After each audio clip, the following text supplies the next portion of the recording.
আমি একটা মশলা বানিয়ে নেব। দেখুন এখানে আদার টুকরো নিয়েছি, 7 থেকে 8খানা রসুনের কোয়া নিয়েছি, 4খানা শুকনো লঙ্কা।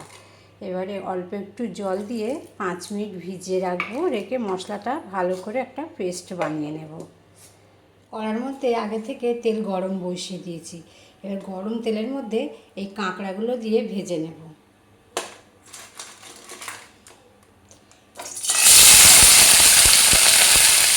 এগুলো দিয়ে দিতে এবার নুন দিয়ে দেবো,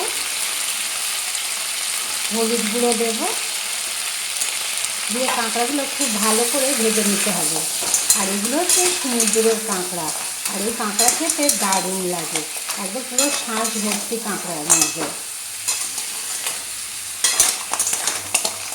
নাড়াচাড়া করে একটু ভেজে নিতে হবে।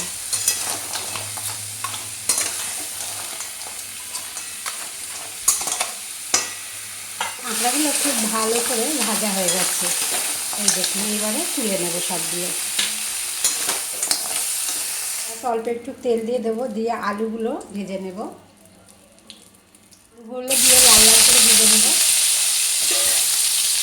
একটু হলুদ গুঁড়ো দেবো আর একটু নুন দিয়ে দেবো, দিয়ে লাল লাল করে আলুটা একটু ভেজে দিতে হবে।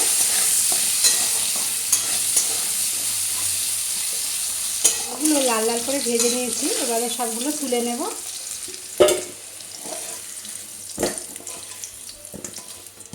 আর একটু তেল দিয়ে দেবো, পেঁয়াজ,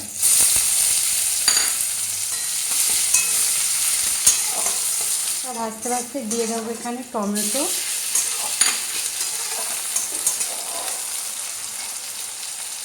স্বাদ অনুযায়ী নুন দিয়ে দেবো, দিলে টমেটোটা তাড়াতাড়ি নরম হয়ে যাবে।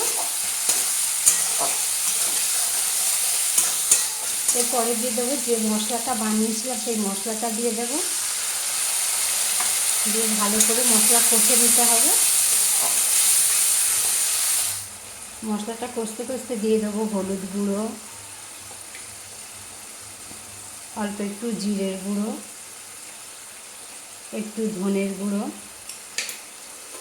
সামান্য একটু চিনি, একটু জল দেবো, দিয়ে মশলাটাকে খুব ভালো করে কষে নিতে হবে। মশলাটা কষা হয়ে গেছে, এবার দিয়ে দেবো ভেজে রাখা আলুগুলো, মশলার সাথে কষে নিতে হবে।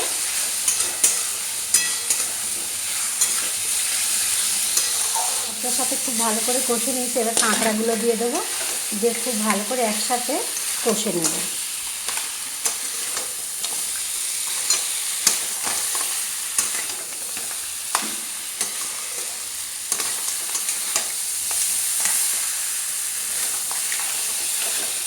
এবারে জল দিয়ে দেবো।